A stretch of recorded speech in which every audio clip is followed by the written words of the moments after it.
Продолжаем эфир телеканала новостями к этому часу. В студии Василий Радченко и коротко о главных событиях.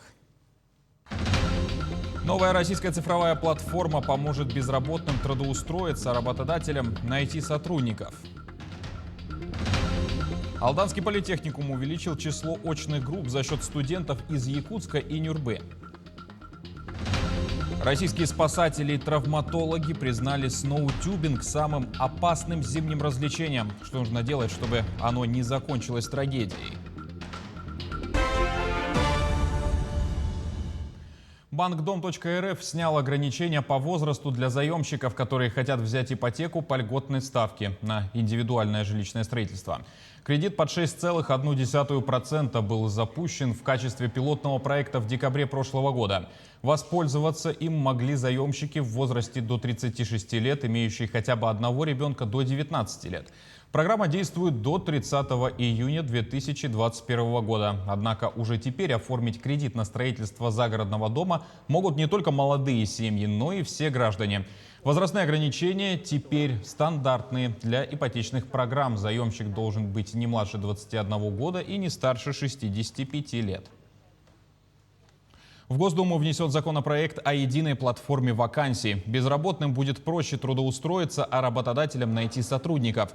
Депутаты и сенаторы внесли соответствующий законопроект в Госдуму. Пандемия показала, насколько важно развивать электронный формат госуслуг, заявил представитель Нижней палаты парламента Вячеслав Володин.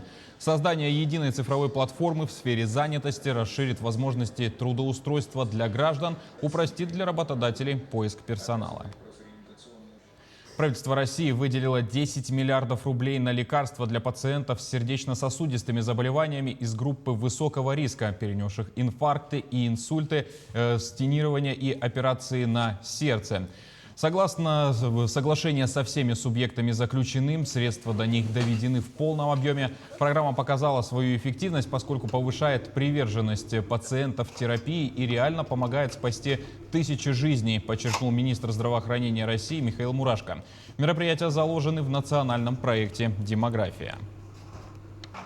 Между тем, сироты получили бессрочную льготу на бесплатное обучение в вузах. По прежним нормам она действовала до 1 января нынешнего года, то есть без поправок в закон уже в этом году сиротам и инвалидам пришлось бы поступать на общих основаниях, а специальные сиротские квоты в учебных заведениях исчезли бы. Новый закон установил бессрочное действие нормы об особом праве на прием на обучение по программам бакалавриата и специалитета за счет средств бюджета в пределах установленной квоты. Также правительство выделит гранты на формирование и развитие сети центров открытого образования на русском языке и обучение ему. Правила вступили в силу сегодня. Гранты предоставляются из федерального бюджета. Уточняется, что условием предоставления средств является победа в конкурсах, которые проводятся Министерством просвещения России и Федеральным агентством по делам СНГ. Их будут выдавать на создание и поддержку онлайн-школ на русском языке, создание системы онлайн-тренажеров и игр с целью изучения и совершенствования русского языка как родного и как иностранного.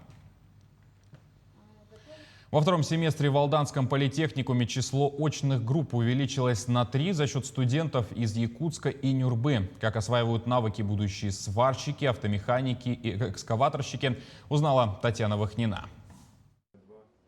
Будущие механики изучают текущий ремонт автомобиля. Сейчас им предстоит рассчитать процент трудоемкости различных видов работ. Студенты-второкурсники – новички в Алданском политехникуме. До недавнего времени они являлись учащимися Якутского индустриального педагогического колледжа. Столь массовый перевод второкурсников был осуществлен в рамках сетевого взаимодействия между Якутским и Алданским среднеспециальными учебными заведениями. Многие ребята уже подкованы в плане именно спецпредметов, именно по что касается устройства автомобиля, технического обслуживания и ремонта. Ребята, осваивающие технологии сварочного производства, разбирают ошибки самостоятельной работы. Они, как и механики, приступили к очному обучению в Алданском политехникуме 3 недели назад. Ранее также обучались на базе Якутского индустриального педагогического колледжа. Алдан город небольшой, но большое производственное место, где бывает золото и всякие нужные вещи. Техникум хороший. В Якутском индустриальном педагогическом колледже студенты изучали общие дисциплины, а специальные предметы осваивали теоретически. Со второго курса упор делается на практическое обучение. Базу профессиональных навыков ребята будут формировать в Алданском политехникуме.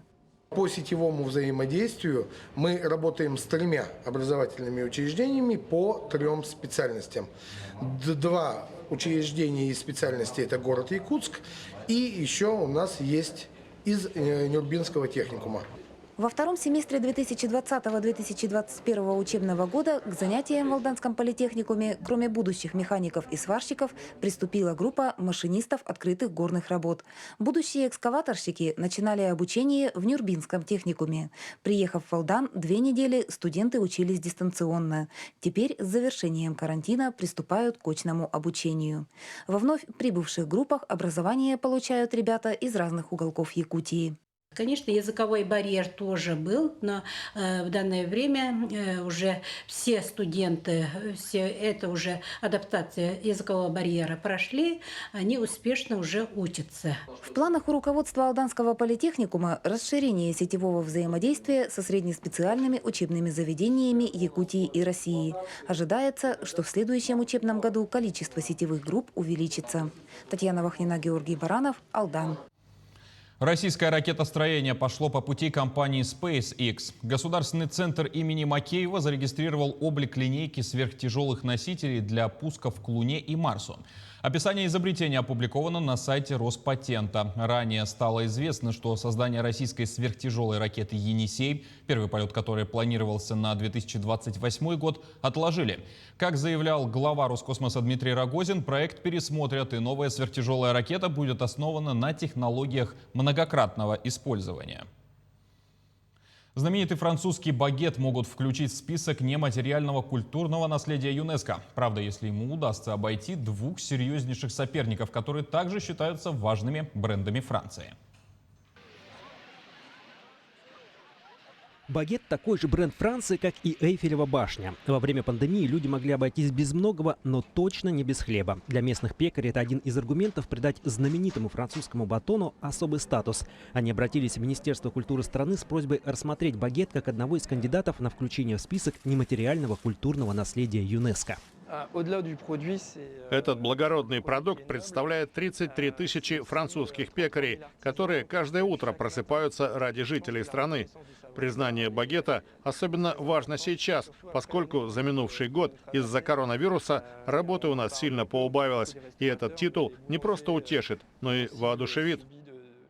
Ежедневно во Франции раскупают порядка 6 миллионов багетов. Этот популярный продукт давно на особом контроле властей. В 1993 году в стране ввели жесткие требования приготовления французских батонов. Допускается только ручная работа, использовать можно всего 4 ингредиента – муку, воду, соль, дрожжи и никаких добавок. Тесто должно настаиваться от 15 до 20 часов при определенной температуре, а замораживать его запрещено. Но этих строгих правил недостаточно, считают пекари.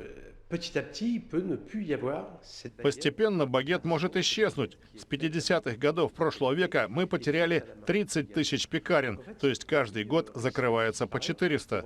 Так что это факт. Багетная культура умирает в городах и деревнях. Поэтому важно придать багету особый статус. Конечно, у нас всегда будет хлеб, но без гарантий, что он будет приготовлен по хорошим правилам. Сможет ли гордость французских пекарей рассчитывать на строчку в списке ЮНЕСКО, станет известно в марте, когда власти выберут одного из 3 претендентов. И борьба за признание, похоже, будет серьезной. Конкуренцию багету составят знаменитые парижские крыши и популярный винный фестиваль в регионе Юра. Одному из старейших населенных пунктов Якутии, поселку Витиму, в этом году исполняется 400 лет. К памятной дате в историко-краеведческом музее Ленска организована выставка фотографий «Один день из жизни Витима». На снимках отображена жизнь поселка и то, как менялся населенный пункт в течение прошлых веков. Одна из достопримечательностей Витима – торговые дома Громовых. Им более века. На протяжении последних 7 лет усердно велась работа по признанию их объектом культурного наследия. Наконец, это удалось силами неравнодушных жителей. И сейчас, к сожалению, приходится констатировать, что эти дома пришли в серьезный упадок, но благодаря серьезным усилиям большого количества людей эти дома были поставлены на учет как объекты культурного наследия регионального значения. И теперь вот когда родители провожают детей в большую жизнь, у них слезы на глазах и щемящее чувство ностальгии. Вот что-то подобное многие из нас сейчас испытывают, что эти дома теперь уже имеют статус, уже вырабатываются варианты финансирования, реставрации этих домов. Российские спасатели и травматологи признали сноутюбинг самым опасным зимним развлечением. Только за неполный январь при катании на так называемых ватрушках серьезно пострадали 19 человек. Были случаи со смертельным исходом. Что нужно делать, чтобы развлечение не закончилось трагедией, выясняла Олеся Васева. Разбежаться и на скорости сигануть вниз. Настоящее удовольствие. Катаются на сноутюбингах, в народе ватрушках и стар, и млад. Родители не боятся отправлять вниз даже самых маленьких. Ребятишки постарше и вовсе на горке без сопровождения взрослых. Они там на лыжах ходят, за мою сестру не беспокоятся, и за меня тоже. Я уже очень много раз катился с горки. Даже 6 лет здесь катаюсь. Ну, горка же маленькая. Чего бояться? Ну и как бы, в принципе, там разграничения есть между трассами, так сказать. Поэтому вполне хорошо, нормально. Прошлый год было поинтереснее. Поопаснее, но поинтереснее. А в этом-то не опасно ничего, наверное. Не опасно на оборудованной трассе, гладкой, обязательно с бортиками. На неблагоустроенной тюб перестает быть безобидным развлечением. Так считают спасатели и травматологи. Мнение подтверждается статистикой. Недавно Следственный комитет России посчитал, за неполный январь, на который пришлись длинные каникулы, из-за катания на тюбах серьезно пострадали или погибли 19 человек. В Ленске на лыжной базе развлечения постарались максимально обезопасить. Мы сделали 4 для того, чтобы обезопасить катание. Когда общий склон идет, то есть тюбинги катаются хаотично, поэтому очень много столкновений. И мы решили сделать их отдельно, 4 трассы. То есть человек скатывается по своей трассе. Важно и то, какое положение на плюшке займет человек. Нельзя скатываться на животе или стоя. Не кататься вдвоем на одном тюбинге и не связывать несколько между собой. Ну и желательно, чтобы уклон горки был не более 20 градусов. Иначе сноутюбинг полетит вниз на опасной скорости. Все эти правила часто игнорируют.